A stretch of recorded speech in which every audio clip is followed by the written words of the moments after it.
Welcome, Molweni.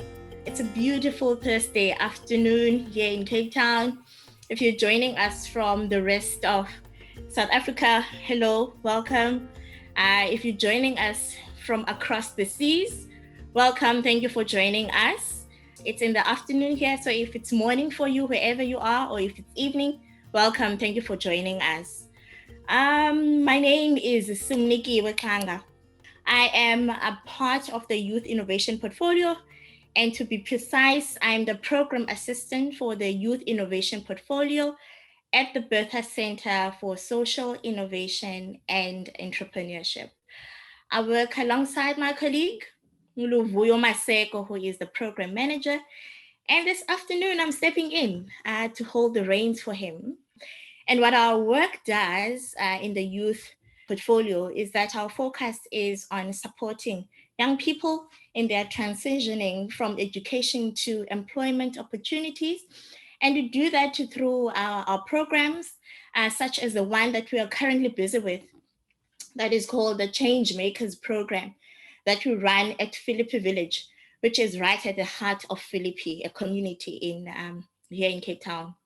And we do the support work in trying to establish a skills development within young people.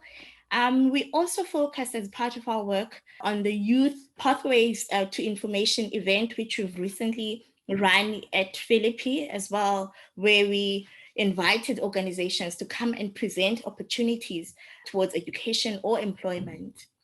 And then the other element of the work is to capacitate organizations in the forms of running webinars such as this. We formerly did our collectives in person, which was more interactive, enabling stakeholders and community members to come together to unpack. And this also speaks to some of the advocacy work that we do here at Bertha Center. So our collectives were formerly in person, but now we've had to transition. And as intimidating as the online space is, it's also enabling us to have a far reach than we would normally have. And we say the work continues. And as we kickstart today, I'll just run through our program and the running of events. So we have, as a start, the introduction to our speakers from 4:05 up until 4:30. Our speaker, Awande Dlamini, will be speaking to us. We'll be presenting on how to speak to young people. And then from 4:30 till 5:25, we'll be having our questions and answers for about 5 minutes. So we encourage you to put your questions and answers on our chat. And then from 5:25, we'll have Dali Temple presenting. And then from 5 till 5:25, we'll have, last but not least, Ian Calvert presenting to us on how the system is being affected. So without further ado, I am going to present to you our speakers, which are amazing. We're so privileged to have them join us this afternoon. And first up is Awande Dlamini. Sorry, Awande, you are on mute. Oh, sorry. Hi, guys. Thank you, Sumnigi, for a lovely introduction. First and foremost, I just want to say thank you to the Bertha Center for extending this invitation to me to participate in the webinar today. I would like to say a hearty hello to my fellow speakers on the program, Ian and Dali, and also greetings to the stakeholders and partners of the Bertha Center, and most importantly, the audience who have registered and joined this webinar today. Thank you so much for your time. So I'm going to share my screen so that we can kick off. So today my presentation is going to be twofold. Part one will look at positioning the NPO space to youth as a careers and work opportunity. And the second part of my presentation will look at youth and getting them involved in community building. I really hope that the insights that I share with you guys today are useful to the purpose of the webinar today. So yeah, let us kick off. So for brands and organizations, I think the last year has really been predominantly about support, about spotting the places where they should play rather than wading into conversations that they really have no right being. And I think the uncertainty, brought about by the pandemic has created a level of fear of whether corporate messaging was reflective of the times we're living in and whether consumers would engage with brands and organizations in the same way or expect more from them. In amongst this fundamental shift in priorities, I think many have lost sight of what it is that brands do best, which is tell stories. Storytelling has become even more important now in helping brands shape their purpose in our new reality, and it does form a significant part of the marketing strategy. Through telling stories is when voices are heard, perspectives are shared, and minorities seen. And when brands choose to champion and give space to voices that aren't often granted, they really choose to invest in diversifying the future. And what I mean here is that they offer every member of their audience a chance to feel represented. Therefore, it matters for brands to incorporate youth into their marketing strategy. We really need to reassess whether our messages really appeal to this generation. Today's youth is unique in that they are the first generation to grow up hyper-connected.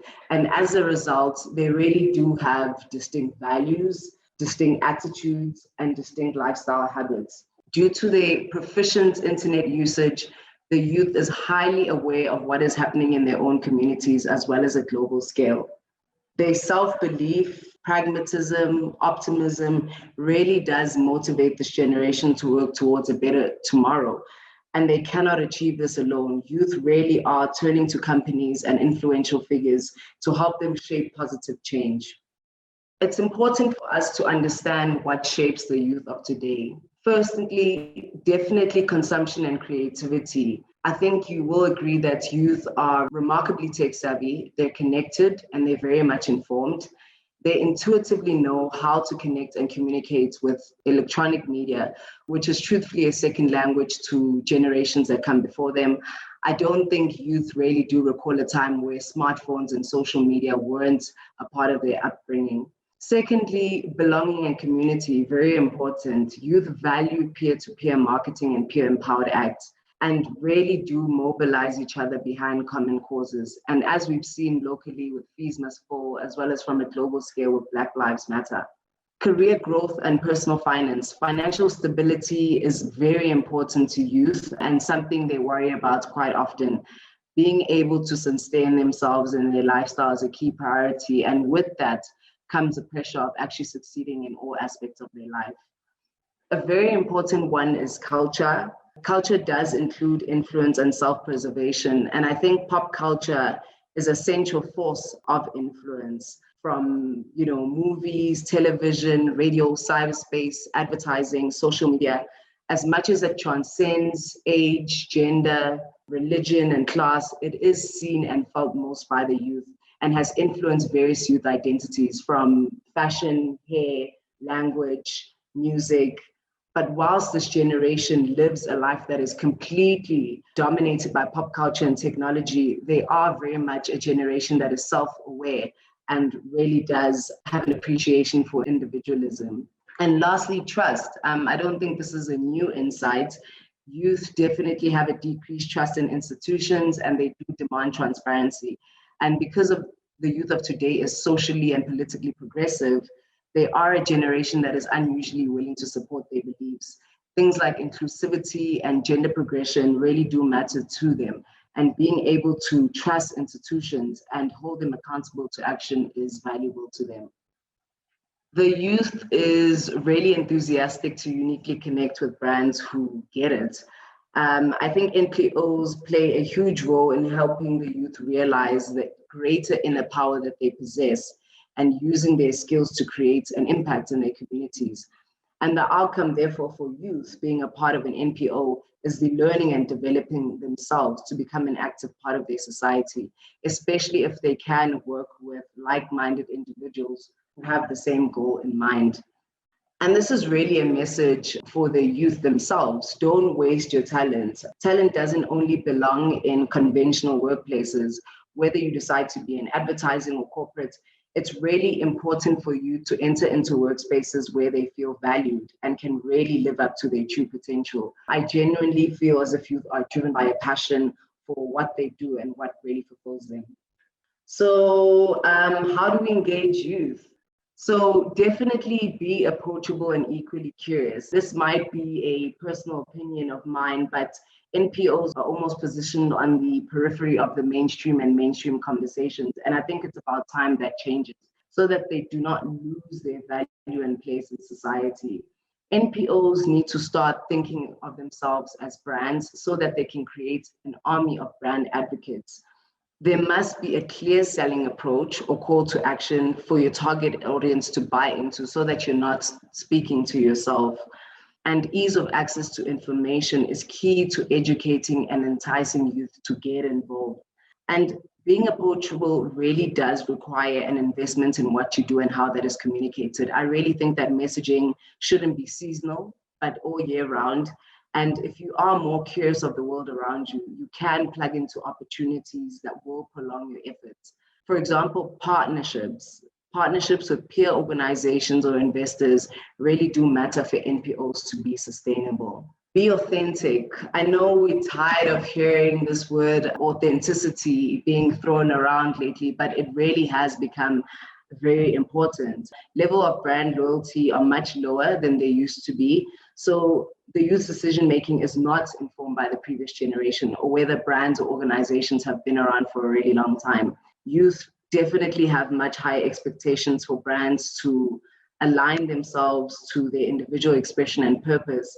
And they will choose to align themselves with workplaces that take their values very seriously. So by demonstrating your values and authenticity, you can connect with youth at a far more meaningful level. And I think it's also important to embrace their differences because the youth really do value diversity. Creating engaging experiences. By engaging experiences, I mean both the physical, the mobile, and virtual experiences. Experiences, from my experience as well, really do play on the youth's sharing mentality, especially when it's Instagrammable or social environments. And this ties back to the point I made about creating brand advocates. Whilst it's a must for brands to develop a presence on their social networks, so too is building an audience on niche digital platforms where the youth exists. I think that brands that are willing to experiment in creative ways on their platforms have a real opportunity to actually cultivate a relationship that will build resonance for them for years to come. Most importantly, provide answers youth can access at their fingertips. Because the youth have nearly unrestricted access to online, it really does allow them to research and talk to brands in real time, which gives NPOs the opportunity to engage with youth in different ways and across different channels. Content creation is definitely key to how you attract youth on your platforms. You have to keep it short and simple. Use visual imagery and video to grab their attention and make sure that your content is real and relatable. And don't be afraid of being creative. I think one of the most important outtakes I want to share is that you have to inspire. Leave your young audience with a thought that will speak to their heart and call them to action. As much as youth dislike ads, they really are people that take a liking to personalization. So you have to be personal with them and connect with them on a human level. Let's talk more action. I think this is pretty self-explanatory. We're all familiar with the saying, put your money where your mouth is. And I think the youth of today are very much doers. They expect you to be transparent. You have to communicate the progress and the challenges. Don't hide anything from them. They'd like to see that you're showing commitment, and they will rally behind organizations and brands who do keep it real with them. And I think this is very important. Humanize your brand because of the fact that youth consume so many marketing messages on a daily basis. They're tired of being sold at and talked to. It's very important for brands and organizations not to try and be the cool parents where you get older folks to try and speak in their language. You have to get influential members of their community involved. And by finding the right young consumers who align with your brand DNA, you can spark a more natural conversation amongst the youth. I can't stress enough how the value of peer-to-peer marketing in this demographic really matters. I think this is very important in the NPO space to adopt a social strategy that drives meaningful impact. I think NPOs need to start demonstrating tangible action and commitment through quality information and proof points that connect with the youth. One, communicate progress to build a track record of transformation. You have to show a commitment in your own cause. Transparent, humanized storytelling will emphasize your commitment.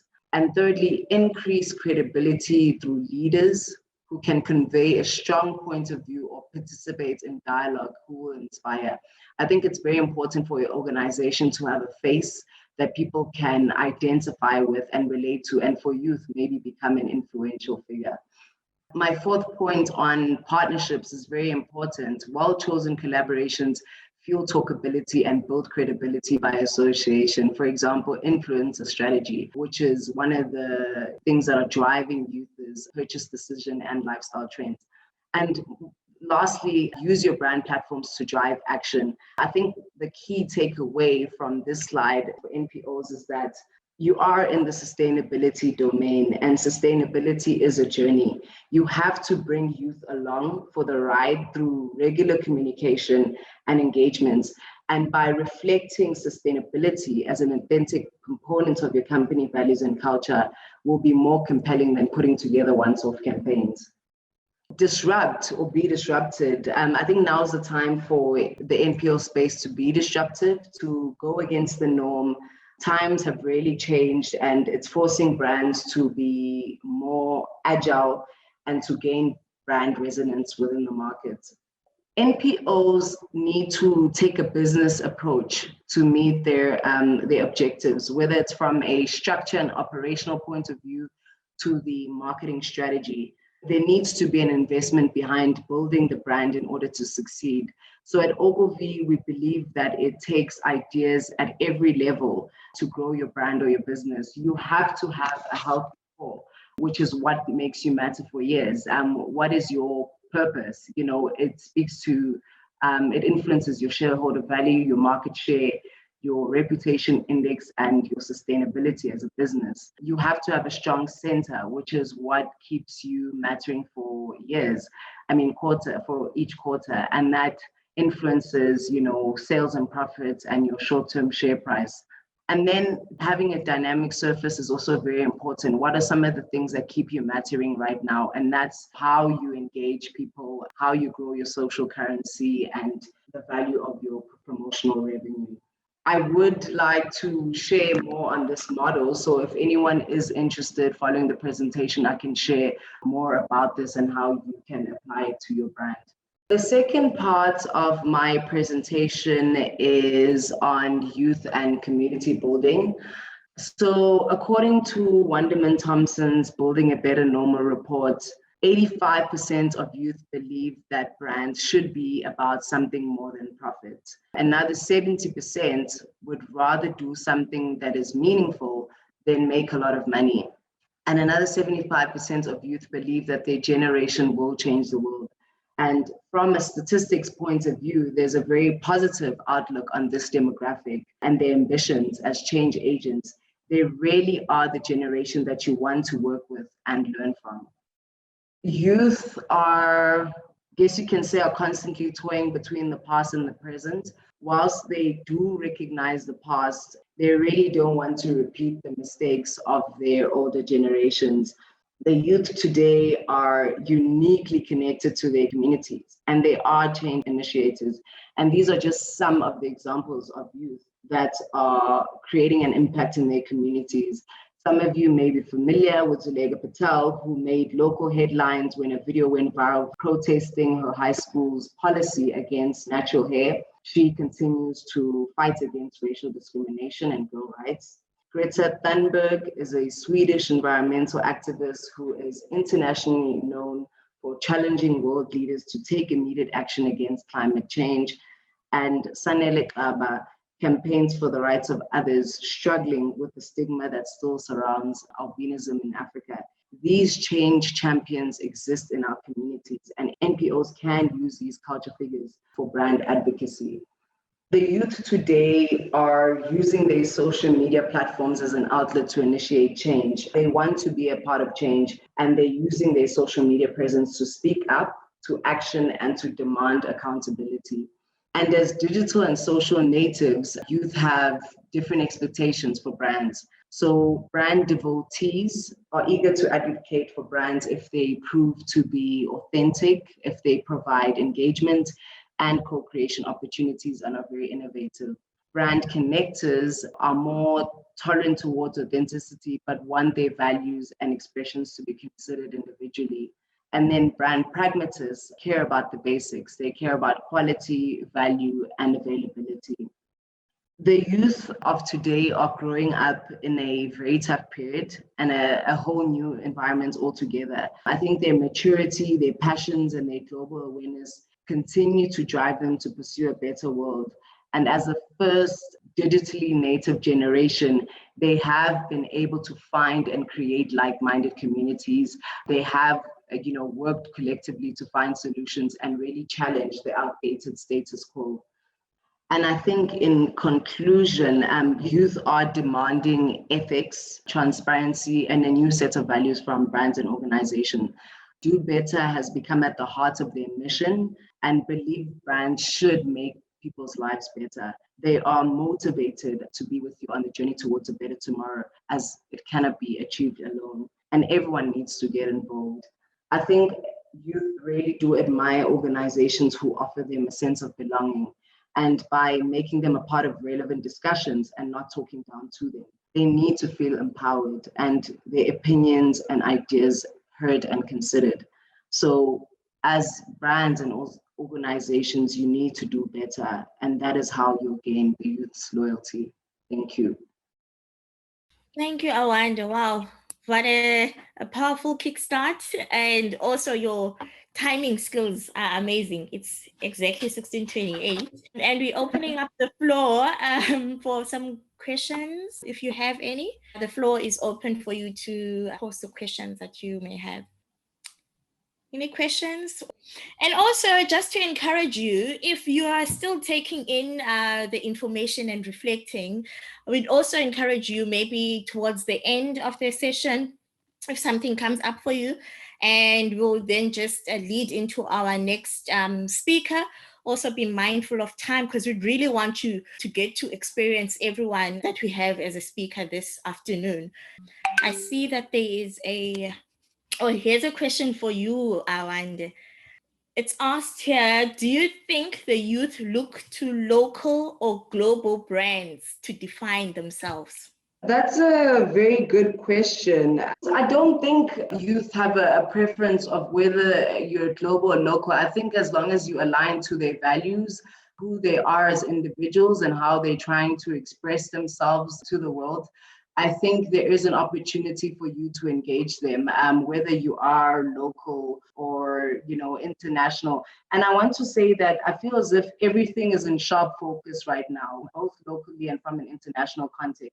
Things like climate change, gender, racial, socioeconomic rights, and health inequalities. Everyone has been propelled to become active citizens. And, the youth in particular, whilst they're disappointed about some of the challenges that they've inherited, they're not pointing any fingers at anyone. They really do want to build back a better world, and there to be collaboration. So I think there's a myriad of different stakeholders that are engaged, and I think the youth are willing to align themselves with whoever is wanting to be a part of the journey. So as long as your values resonate with their own, they are willing to engage with you. Great. Awande, it looks like we've got a couple of questions that's come up, about 2 or so or 3. So if you can take this one, in your opinion, which NGO is leading the way in terms of connecting with young people, which I think is quite an interesting question. That is quite an interesting question. Oh my God, and you're putting me on the spot now. Do I have an example? I just want to say this. As an NPO, it's important that your narrative reflects your journey. If you're showing progress and the fact that you're not perfect, I think you have a real opportunity to engage youth in a more authentic way. youth don't want to just see quality of a product or a service level, but also on a communication level. So if you're using real visuals, real content, you don't make false claims, you're using their data honestly, I think, you can lead them in an authentic direction and show society a more purposeful way. So I think as an NPO, just reflect your journey and show progress and not perfection. Great, thanks, Awanda. And I think just before we head on to our next speaker, I'll just take maybe one more. First, let's start with a comment. There is a comment that says, no question, but just a thank you for sharing and a reminder that brands need to do better to connect. So that was a comment. And then a question is, can you share more about the NPO as a business opportunity for youth? So just in terms of an NPO being a workspace for youth, a fitting workspace for youth really do prefer going into work environments that are far more fluid organizational models where they can explore multiple roles that really do spark their highly creative energy. Their creativity can come from different areas like language, identity, and culture, and as social media also serving as their creative playground. So I think you really need to have an understanding of youth, what their ambitions are, and how you can leverage their talents to make it work for you and your organization. So yes, I definitely think that if you have a more fluid organizational model, you can attract youth into your business or your brand model. Great. Thanks, Awanda, for taking those questions. And thank you to the participants also for sharing those. Unfortunately, we'll need to move on to our next speaker, but we are mindful and taking note of the questions that you raised. And if there is enough time, those will be covered at the end. And on that note, we'd like to introduce Dali Tembo to speak to us. And just quickly to address, initially, the topic was utilizing storytelling to appeal, to build a narrative. However, still aligned to that, Dali will be talking about utilizing cultural intelligence to help build narratives. Over to you, Dali. Hi, everyone. So my name has been introduced this afternoon as Dali Tembo. And I have to quickly make the exception that it's Tembo with an E as opposed to an A. If any of you were hoping to see a presentation by Dali Tembo of people of the South, then I apologize. It is just me, someone who essentially works with an amazing organization called the Culture Foundry.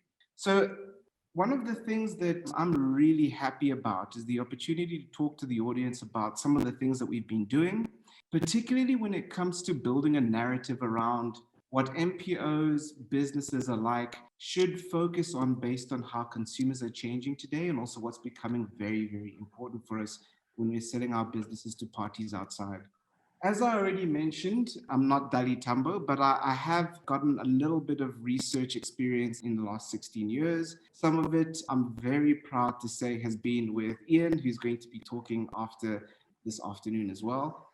And during that time, I think there's a few things that I've learned that would be helpful and that I've been asked to speak about quite often in the last year to 2 years. And one of those things really forms around what I've learned from working in a number of different countries, both in Africa, in the Middle East, Japan, in all types of countries around the world where our business functions and is involved in consumer insight. And critically, the core function of that is really what we're starting to talk about these days as cultural intelligence. As an agency, what we spend a lot of our time doing is having a look at the past and how the past can affect today, which is really anthropology, looking at semiotics, looking at science about what's happened in the past and how it can assist us in understanding how people behave. And then we're also looking a lot these days at consumer research, primary research. We do qualitative research to understand what people in all of your fields will be thinking about products, services, and what their expectations are today. And then lastly, this really important lever of all of these three, which is trend forecasting, or being able to have a futurist perspective on what's going to happen in the next 6 to 12 months. I think all of us here have felt the effects of COVID and know that it's one thing to try to understand what's happening now and another to know whether it's going to be relevant in 6 to 12 months. So I think for all of us, the cultural intelligence is really the way that we are able to pull these three elements together to try to understand the people we're trying to serve a little bit better. And essentially, whether we're talking about nonprofit organizations or not, and we just talk about organizations or business, essentially the way that we segment people has really started to change. I spend a lot of time in organizations trying to understand their issues and the challenges that they've got. And almost 90% of the people that we speak to speak about people as though they're not really human. And you can see this very, very quickly when you look at the words that are used to describe people in these organizations, institutions, etc. Maybe while you see this, you should be thinking about whether you're defining people like this within your organizations. Have you been talking about ambush marketing, barriers to entry, guerrilla tactics, blitz marketing, positioning? Are all these terms that you're hearing a lot of, which are more akin to almost being in an army as opposed to looking at everyday people and understanding what their needs are. So I think that is a very easy way to see evidence of this, but it's even more impactful once you start to see the concepts that are being produced specifically for people. Our evolution, or what I really want to connect with you guys on, is not about producing ad hoc interventions, products, or concepts. It's really about finding a way to have genuine friendships with everyday people in local areas who can provide you insights that a lot of us could never dream of providing. Essentially, it's allowing everyday people to produce their own products and services, things that they ordinarily would be consuming. There is no better person to help define what those needs are than those people. And that's what our agency tries to do. And that's what I'm hoping I can encourage everyone who's here to do today. The topic we're talking about, I think it's got so many definitions that are out there. This is just one of them that we hold dear as a company, which essentially defines cultural intelligence as the ability to function effectively in different cultural contexts. I come from a background where I've got a mother who's from Lesotho and a father who's from Malawi, and I've lived all my life in South Africa. Understanding the differences between cultural contexts has definitely been something that's given me an added advantage. And I think whether you come from a diverse background or not, and particularly when it comes to our organizations, being able to use the diversity that we have is of vital importance. Innovations for today's type of problems really do need outside thinking, and these type of challenges won't happen with the same type of echo chamber that we experience all over the world today.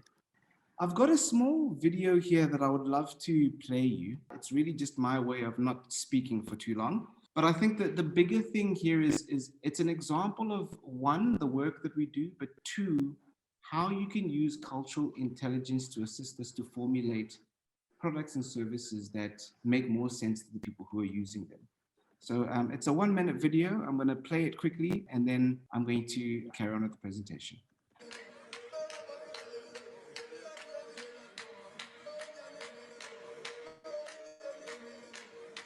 We can talk about reasons why the continent have all of the stereotypes it has. Africa is a country. Africa is a hot place.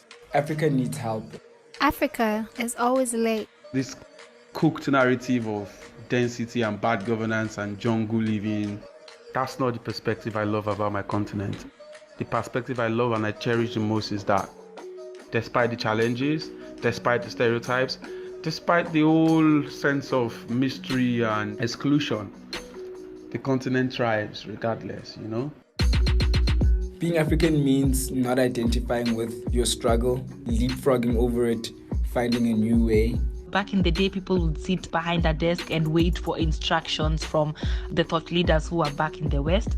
But this time, Africa is coming up with all of the solutions you could possibly think of in terms of banking, enterprise, creative, everything. We believe in creating things from scratch.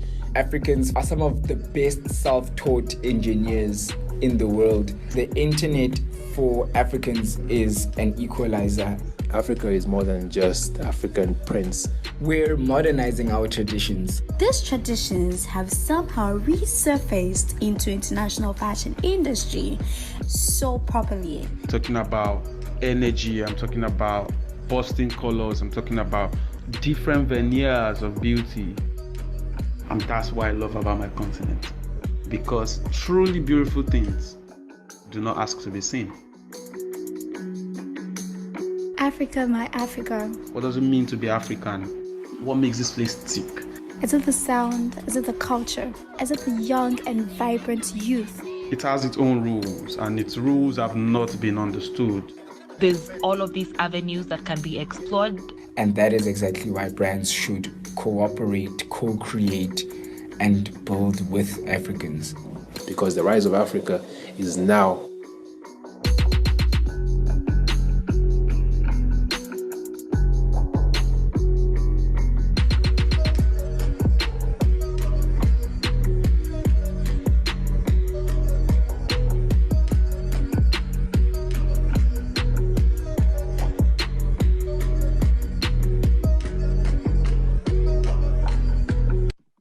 Right, guys. So yeah, I think that video does an amazing job of just showing some of the local custodians who have assisted us in producing products and services for those different markets that actually make sense to everyday people. So I think as an extra part to this, what I really wanted to do, especially when I saw the time frame for the presentation, is to get quite quickly to some of the things that I've learned over the last 16 years that have assisted us certainly as an organization and me certainly as an individual in understanding how to use this cultural intelligence to help form a narrative and to assist us when we're building these organizations that need to essentially be, sold to investors, but also understand the people that we're trying to serve. And I think one of the first things that has become quite clear over the last couple of years is that our customers, our consumers, the people that we are servicing, we have to engage in extended conversations with them. And if we have the opportunity to do that, we have to be able to ask them new questions all the time and probing questions about what they need. If we just take in the last year and a half, we have the privilege of building communities in different countries, and we do have an opportunity to keep going back and asking similar questions, and those things are changing all the time. The main point here really is you do not have to keep bringing up new communities of people to try and test your product, test your services. The same people are evolving continuously, and it's really important for us to keep checking in with them to find out where we stand. A second really critical thing that we've learned and insight is you should not be militant with your brief. Let people set their own agenda. A lot of the times we get briefs from clients, from MPOs, from people trying to understand different types of people, saying, this is the problem and we just need you to find a solution. And very often in the preliminary stages of projects, we have to question the bias that's coming in with the original brief. Is that actually the problem? Is it a branding issue? Is it a marketing issue? Or does the product and service itself have a critical issue that we've missed because we've been working in our silos? And often when you open up everyday people to the opportunity to define what the problem is, they can do that in a way that a lot of us working in corporate boardrooms and boardrooms in general struggle to do as effectively. Thirdly, I think it's really important, particularly as we start talking about innovations and start talking about bringing creativity to our offerings, to use this amazing value of time. When you're speaking to particularly smart people who've studied very specific topics, or you're talking to the everyday person who just happens to use a product or service every day, that you can use time pressure to unlock the most amazing ideas around concepts. And we've got a little diagram here that I'm hoping you can take home and have it all think about. But when you have these conversations, do you want to restrict the amount of time and pressure people to think about their products and services? Some of the most amazing insights come out in those moments. Or do you want people to take a bit of time to think about what some of their challenges are and some of our solutions are? When we're in our workshops and we're thinking about all of these things, let's use time as an incredible value to help us understand some of the areas where perhaps we need to implement some creativity. Particularly when it comes to NPOs and the offerings that we produce, we are finding these days that the messenger is more important than the message. And what do I mean by that? We did a project about a year and a half ago looking at after-school programs, or looking at ways to improve after-school programs. And one of the most amazing things that came out as an insight to this was, as amazing as your creative and your communication could be, the most vital thing was, who is that creative or communication coming from? Who's the person on the cover? Who's the person on the poster? As Awanda was saying a little bit earlier, especially when it comes to young people, credibility is really the value or the currency that people operate from. So it's of vital importance that that's a critical component that we're spending a lot of time from. Just to give you another quick example, we did some research on a number of posters which didn't seem to be working. And although they were grabbing people's attention, it was the fact that they simply didn't have a phone number on the poster, which would show that there's a person I can hold accountable to what's being promised on the poster. So the messenger is more important, if not as important, as the message. The other thing I would encourage everyone here to really leave feeling confident about is, in the absence of luxury, creativity is born. And this is something that's been around and we've talked about both in my current agency and our previous agency as well.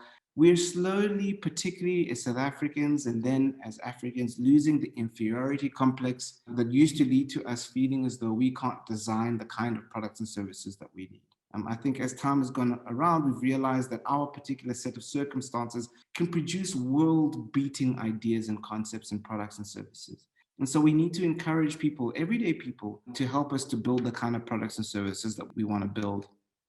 As a sixth point, and this is something a little bit bigger and wider, it can help us when we are thinking about what our narrative is and what it is that differentiates us from other institutions and organizations. I would really encourage everyone to understand that we have moved from a period of adapting to international trends, which was followed by a time of adopting international trends. And where we are now is really in a space where we can create and produce things that are world beaters and that have a lot of young people doing amazing things that we need to tap into. One of the biggest changes we've seen over the last 2 years when we, will do like an application test, for example, for a piece of software or a service offering from brands. And they'll say to us, we've developed this whole platform. We think it's amazing. People can consume it. And you give it to everyday people and they go, hold on, where's the button where I can create something here?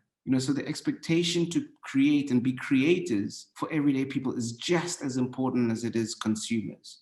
And we see this with things like YouTube and local applications that are all producing things for everyday people to use and to consume. Again, I think Awanda made a marvelous point on this, but safe spaces are of vital importance. And again, this is not only for the people consuming our products and services as we're coming up with them, but it's also just as important internally within our businesses.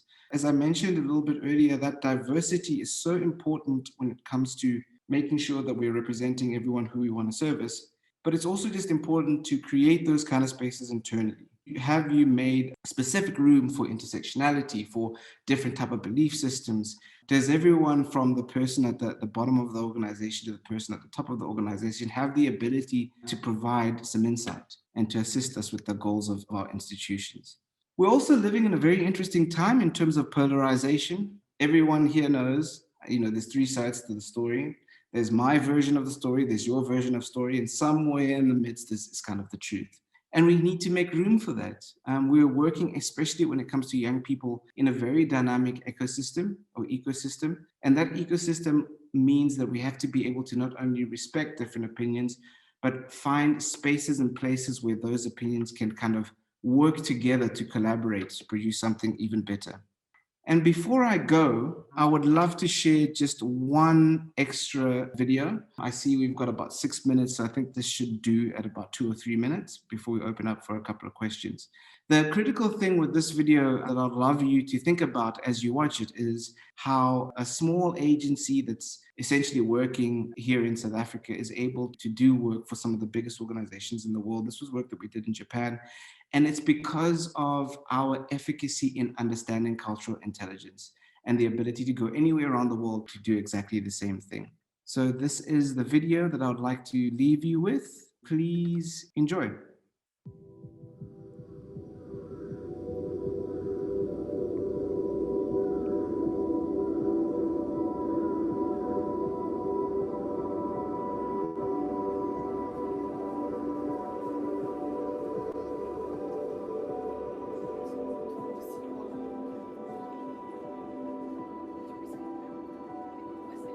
When I interview Japanese respondents, they always try to make moderator happy. We cannot really ask the question directly. Majority of Japanese people want to answer being perfectionist. And then we ask them to evaluate some sort of idea from 1 to 5 scale. They never choose 1 and 5. It's always 2 or 4. They cannot really give wrong answer. Even we explain there's no right or wrong. The reason why they have this concept is connected to the concept of honne and tatemae. So honne is the true feeling or desire in their mind, and tatemae is feeling that they display in public. There have been two extremes when it comes to brand in Japan. People who knows the value of luxurious goods. So they care about brands, and then the other group of people doesn't really feel value for brands. They always pay full attention to quality of goods, because like a young generation are not interested in purchasing luxury goods anymore.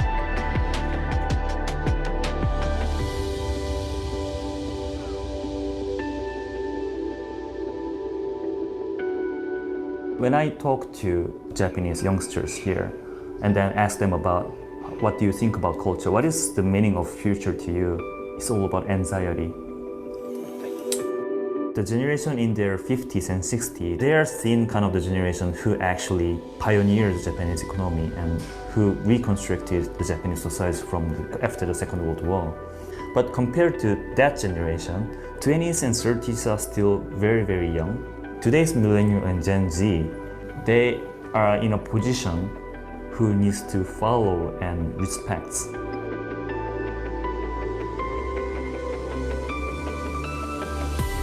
I mean, like, as we don't have enough knowledge, we can't really deep dive on specific topic. So I believe this research is going to be the kind of initial steps to gain a fundamental understanding on people's behavior around search activities. Yeah.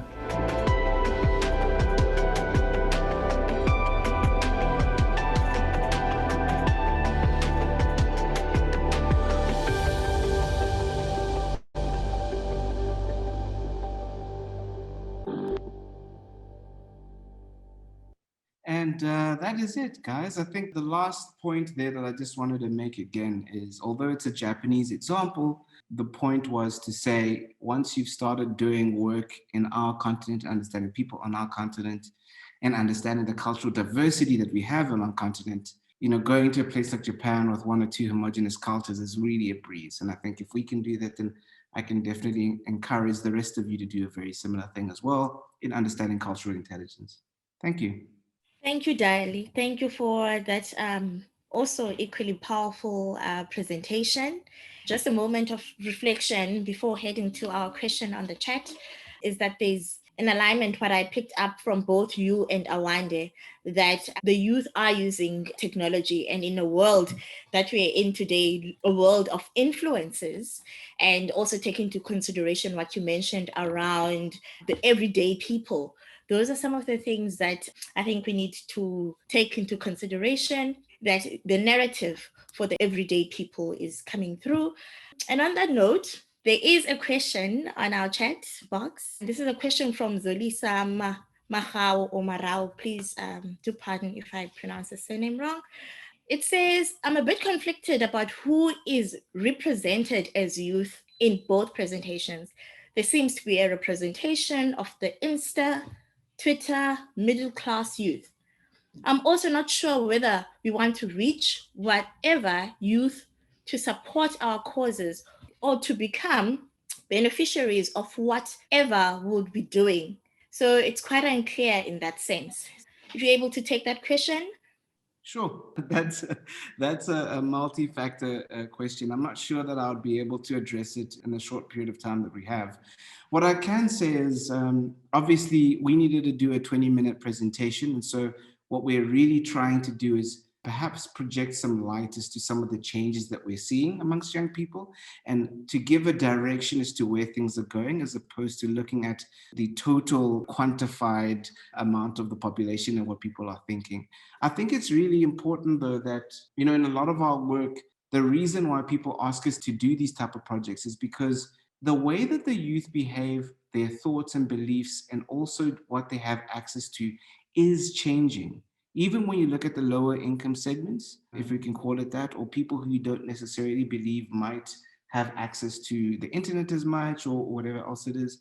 I had the privilege of working on another project with the UCT Institute, where we did a project, one of the biggest projects on the youth in general in South Africa. And one of the biggest findings we found is a lot of young people, particularly in our townships and also in the rural areas, were going to restaurants and hanging out outside and using the Wi-Fi and downloading all of the things that they needed and social media, etc. So I think it's really important to not package our youth as one. There's many different ways that they're striving to access things that we don't necessarily think that they do. Thank you, Dali. I hope that answers Zolisa. And keeping to time, we'll move over to our last, again, not least, speaker of the day. And thank you again for hanging on there and joining us in our interactions. So over to you, Ian. Thanks, Simni. And a particular thanks to you and the Bertha team for convening this webinar. I think you do such important work in the whole sector to just raise the game, raise the level of knowledge. And I'm going to be talking a lot about storytelling and the power of storytelling to create movements and for those movements to change systems. And there's a nice little story running through this webinar in that Awande is from Ogilvy, and Ogilvy gave me my first job. And then I in turn gave Dali his first job. So it's a webinar of first jobbers. But as Dali mentioned, we worked together for many years, and we worked together on the genesis of a project that's become my own kind of journey of purpose for the last 8 years. And we worked together in the business, which was really the predecessor of the Culture Foundry, which is an amazing, amazing business that Dali and his team have created. And I think through the same kind of work that they do now, but by immersing ourselves in youth culture, we came to an understanding of how the right stories, in the hands of the right people, can absolutely create movements. And it was really around the early days of word of mouth marketing, I guess what's now called influencer marketing. And the whole business model for our business was based on a famous book, which I would urge you all to read, called The Tipping Point by Malcolm Gladwell, which is all around how movements start, how trends start, how things reach tipping points. And integral to that is what Gladwell talks about as sticky stories. So we hit on this ability to sort of identify and place those stories, but we were doing it for products and brands. We were doing it for sneakers and cool drinks, and we even did it for nappies, if you remember, Dali. And that was great, and the clients really appreciated it. We were creating that word of mouth, but at the same time, we were thinking, there's got to be more to it than this. Why can't we use this power of word of mouth, the power of creating movements through stories, to do something for good? And it was around 2012 when one of our clients, who was Red Bull at the time, we did a lot of work with them in understanding youth culture. Along with us, they'd realized that there was a shift around that time, and it was a generational shift. Around that time, we'd been through Generation Y, or Gen Y, which was all about me, people wanting brands that could create my own identity. And it was in the early days of what became the millennial generation, which was more about we, and a generation of young consumers who were far more interested in community, in society, in the environment, about the greater good, not just the personal good. And that journey with Red Bull led us to develop a platform which was all around supporting young change makers in communities, and really to use the power of storytelling to inspire this new generation to go out and do good in the world, but make them realize that you can do good and do well at the same time. The whole idea of, I guess, social enterprise, that doing good doesn't have to be done purely from a place of charity. It can be done with sustainable business models. So that program was called Red Bull Amapico. And I'm going to start the presentation because the presentation is going to hopefully give you some really cool practical tips and a kind of toolkit to how to build powerful narratives. And we'll be talking about systems, we'll be talking about starting movements. But I just want to show a film now of a young girl who, during the years that we were running Red Bull Amapico, became kind of emblematic for what the movement stood for. So I'm just going to share my screen and play a video. When you look at the issue of plastic pollution, looking at that and saying, you know what, there's so much potential. I don't even see plastic anymore. I see our material, I see our textile, I see color. I started a company with a friend of mine, Rhea, and what we do is repurpose school bags. So this is an upcycled, solar-powered school bag.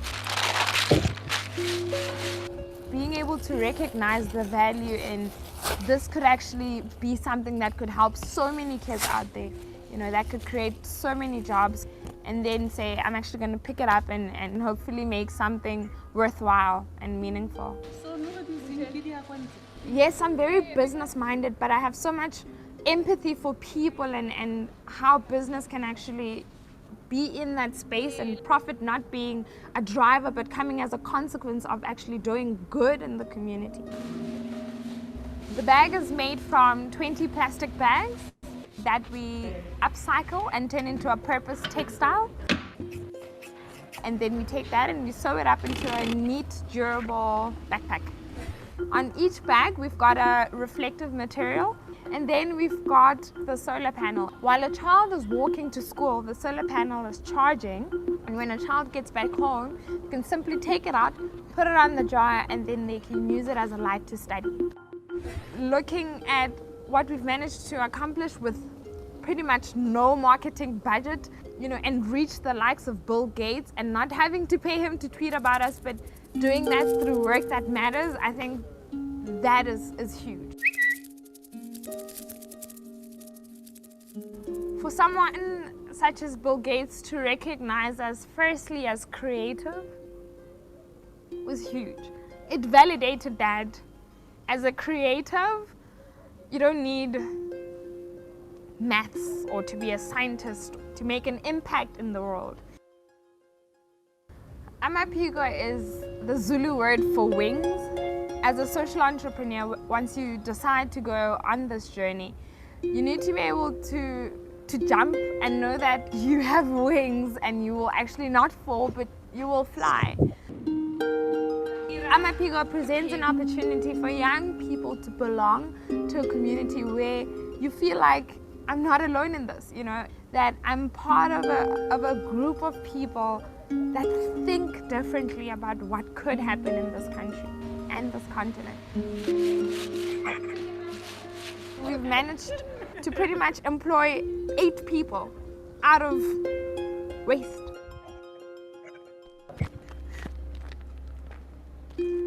Everything has value. Everything should have a purpose. We live in a world where we need a new generation of young people telling a different story for what is possible. How long are we going to wait for people to realize our greatness?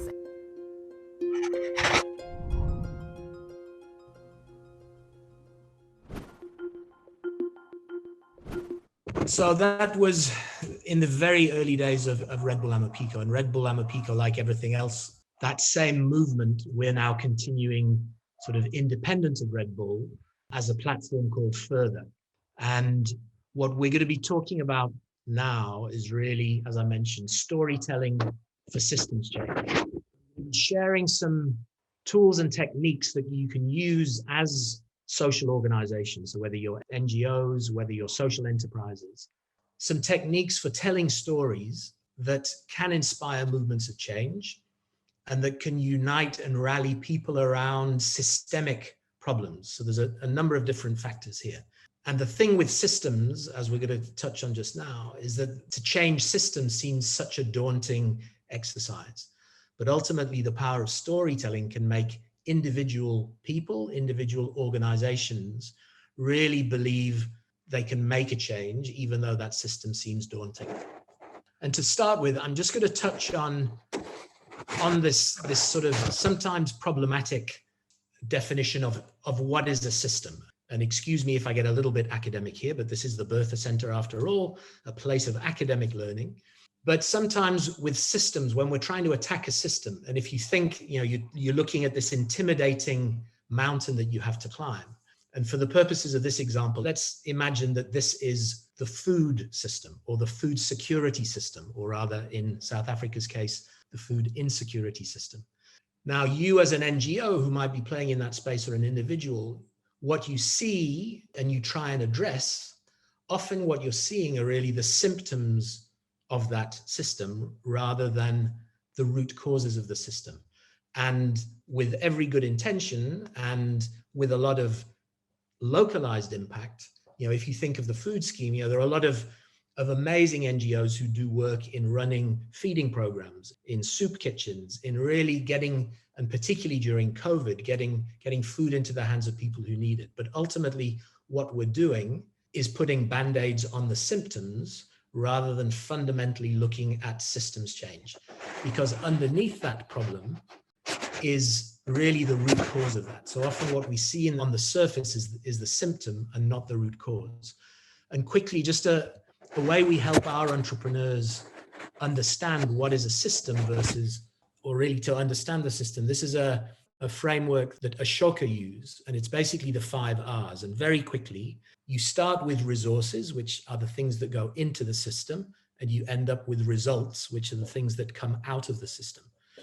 Now, the other 3 R's in the middle are far more important, because any system is made up of roles. Who are the players in the system? It might be government, it might be private sector, it might be individuals. And then there are the relationships that those role players have. And then there are the rules that govern how everything works. And ultimately, what we all aim to do as social impact organizations is identify within the system which of those things we're going to impact.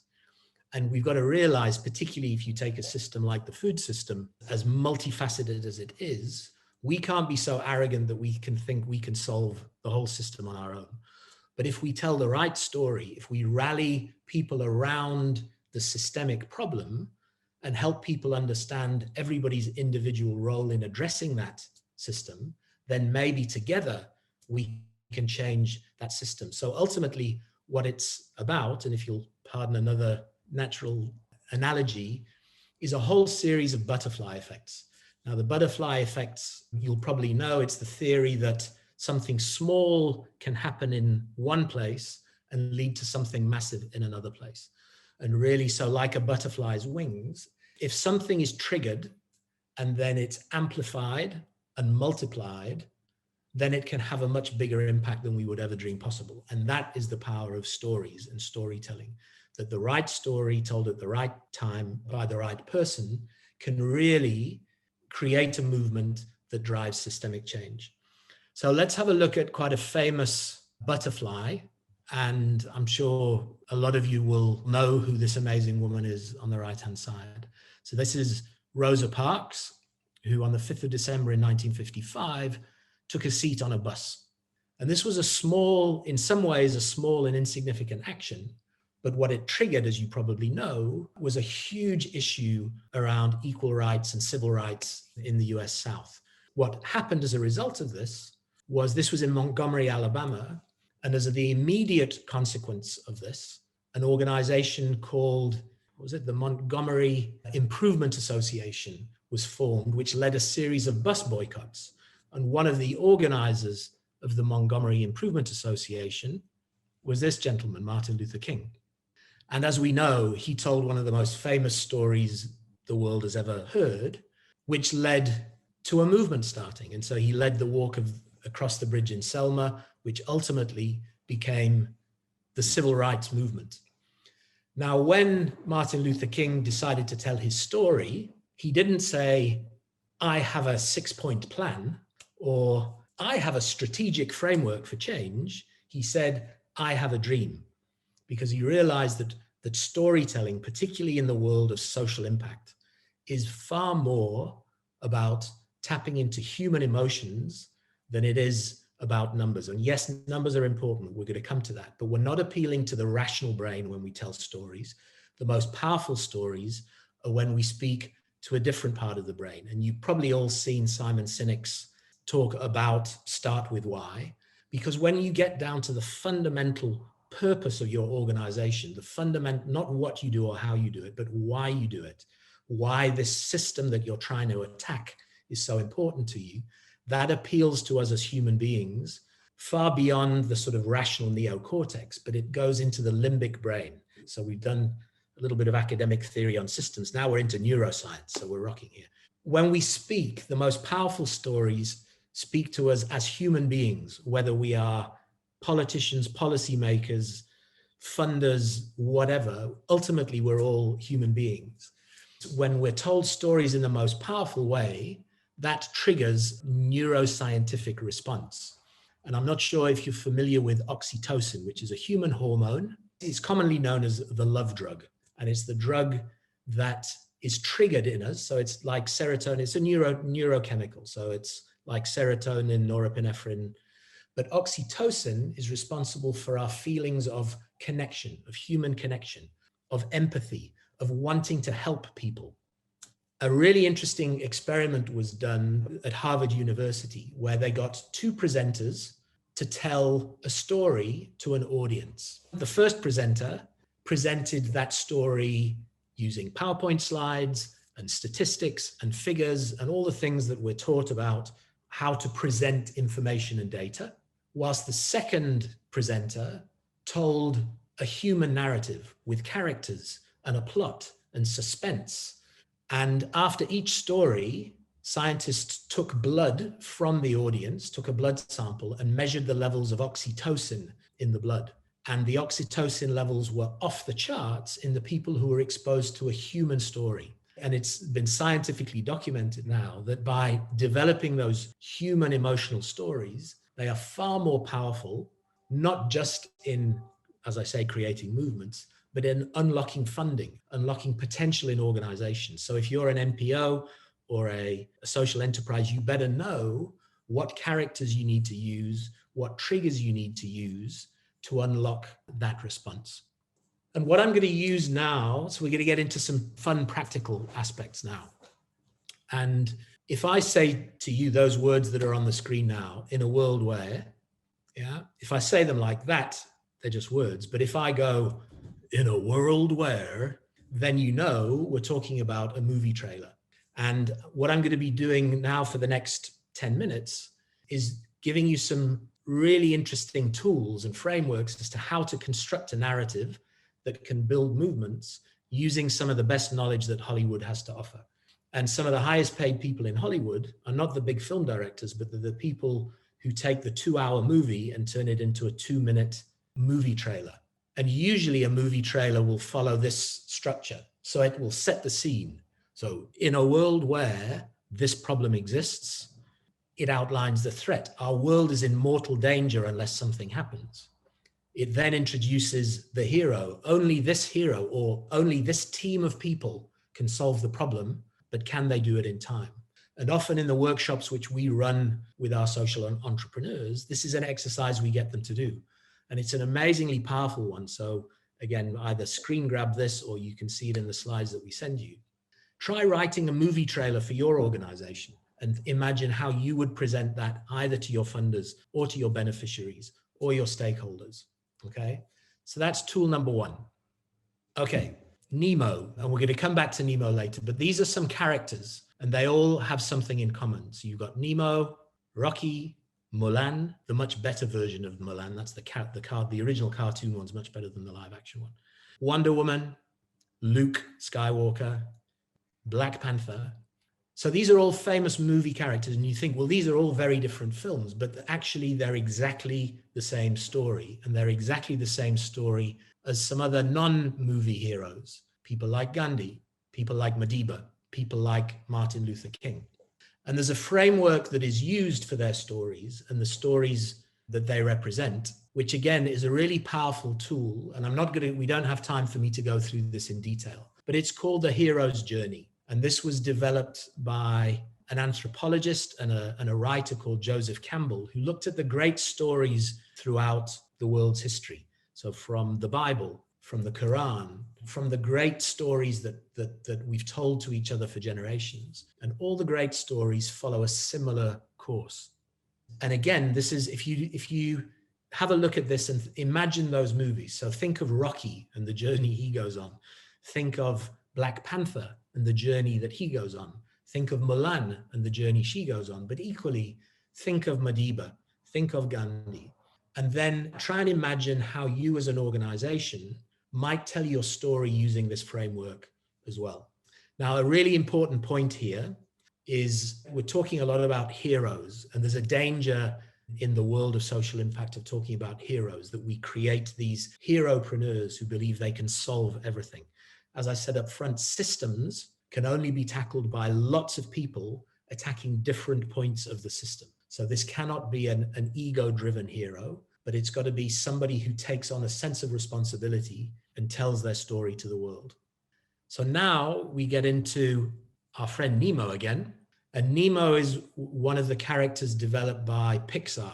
And Pixar, in many people's view, are some of the finest storytellers on the planet. And again, you might not know, but every single Pixar movie, whether it's Finding Nemo, Wall-E, Cars, I forget some of the others, they all work to this story spine. Yeah, they all follow this framework. It starts with once upon a time and every day until one day, because of this, and then because of that, and because of that, until finally, and then ever since then. And so many stories of great movies follow that spine. But this is a really cool framework for you as a social impact organization to use to build your story. So how does that work? So again, so this is toolkit number 3. So once upon a time, what's the problem that existed? So what problem are you trying to solve? And every day, so what did the problem look like on a daily basis? Until one day, introduce yourselves and how you addressed the problem. And because of this, what was the first thing that happened? So what was the initial effect or impact that you had? And because of that, what was the next outcome of that? So what was the ripple effect of that impact? And because of that, what was the even bigger consequence of that? Until finally, what was the result? Where did we end up? And ever since then, what does the future now look like for the beneficiaries of your project?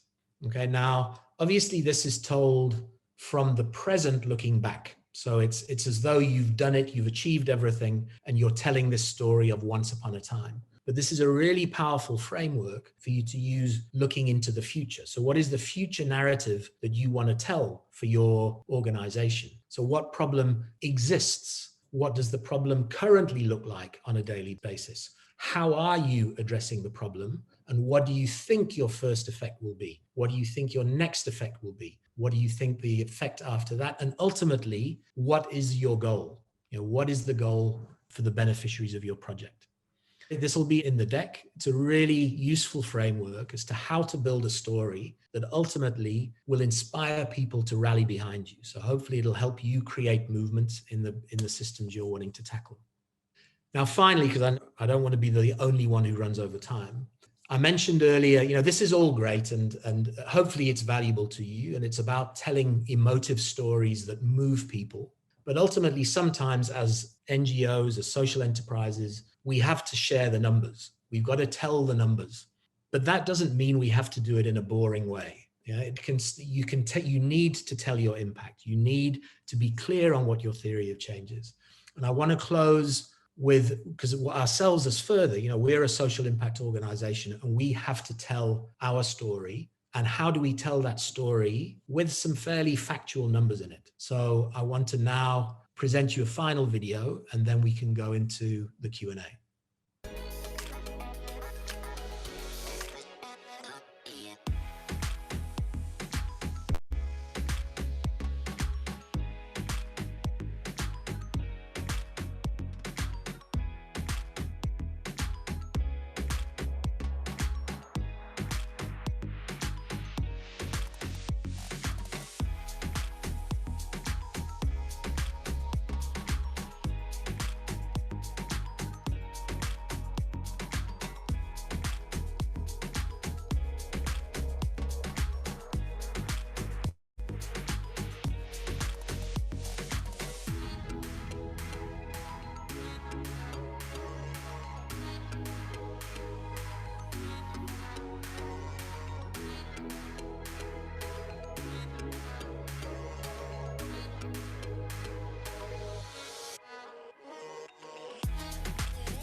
Okay, with that, I'm going to stop sharing the screen and maybe we can look at any questions. Wow, thank you, Ian, for that as our last speaker.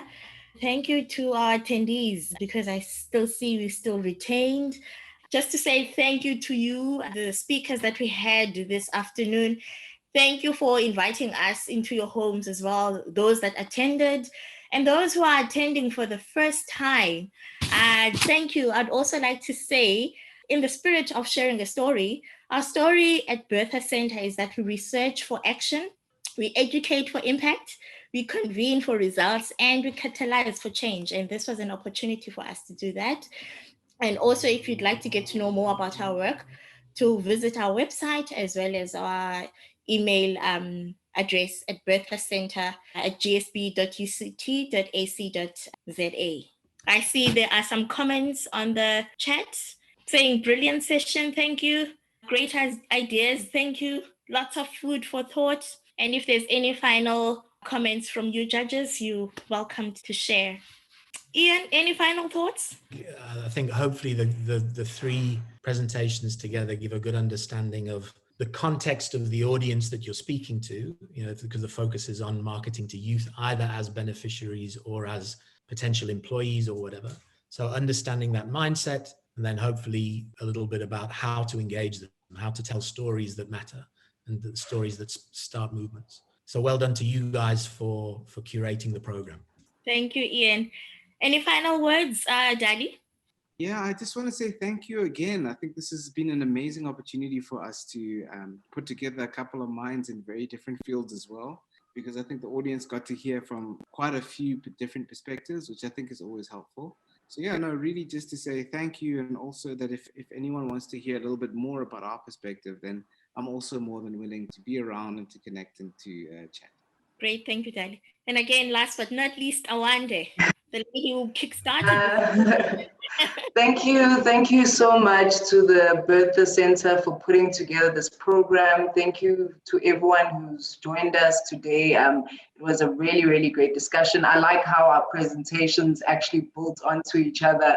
We hadn't seen our presentations before today, so that was really amazing. Nice one, guys. There was a question about sharing some case studies on storytelling and MPOs. Obi has some really nice examples that we've done, and I'd be willing to share that as part of my presentation when you're sharing the video with everyone who's attended today. So definitely we'll include that as part of my presentation. We have some really nice case studies. Amazing. Great stuff. And on that note, everyone, we're wrapping this up. Thank you for joining us this afternoon. And with the question where someone asked about whether this will be available, yes, in the coming week, we'll be sending out the videos for you to indulge on and remind yourself of how awesome this session was. Thank you once again. Thanks, guys. Right. Thanks so much, everyone.